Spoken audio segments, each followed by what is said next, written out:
சிங்கத்தின் செல்வாக்கு. அடர்ந்த காட்டின் மையத்தில் ஒரு வலுவான சிங்கம் வாழ்ந்து வந்தது. சிங்கம் காட்டின் அனைத்து விலங்குகளின் அரசனாக இருந்தது. அது நேர்மையுடன் விலங்குகளின் நலனை கவனித்தது, அதனால் எல்லா விலங்குகளும் அதை மதித்தன. ஒருநாள் காட்டின் எல்லையருகே ஒரு பெரிய புலி வந்தது. அது சிங்கத்தின் அதிகாரத்தை சவாலுக்குட்படுத்தி, இந்த காடு எனக்கு சொந்தமானது, நீயே சவால்களை சந்திக்க தயார் செய்ய வேண்டும் என்று கூறியது. சிங்கம் புலியை சண்டைக்கு அழைக்க விரும்பவில்லை, ஏனெனில் அது வன்முறையை வெறுப்பாக கருதியது.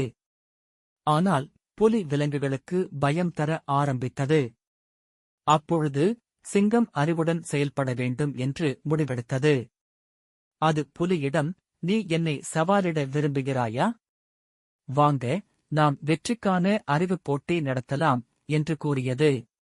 புலி தன்னுடைய அறிவிலும் வலுவிலும் பெருமைப்படும் நபராக இருந்ததால் சரி என்று ஒப்புக்கொண்டது. சிங்கம் ஒரு சிக்கலான சவாலை கொடுத்தது. இந்த காட்டின் அனைத்து விலங்குகளும் ஒன்றாக சிந்தித்து ஒரு குழுவாக செயல்படும் வழியை காண்போம். நீயும் நானும் அவர்களை திரட்டி பிரச்சனையை தீர்ப்போம். புலி விலங்குகளை கட்டுப்படுத்த முயன்றது, ஆனால் அது வெற்றி பெற முடியவில்லை. விலங்குகள் புலியின் ஒழுக்கமற்ற நடத்தையால் அதை நம்பவில்லை.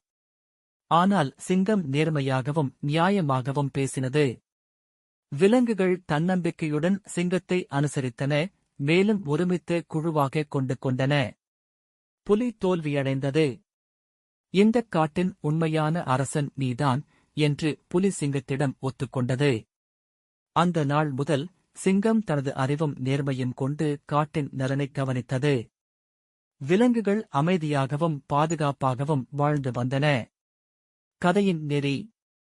அறிவு மற்றும் நேர்மை என்பது வலுவையும் பயத்தையும் விட சக்தி வாய்ந்தது.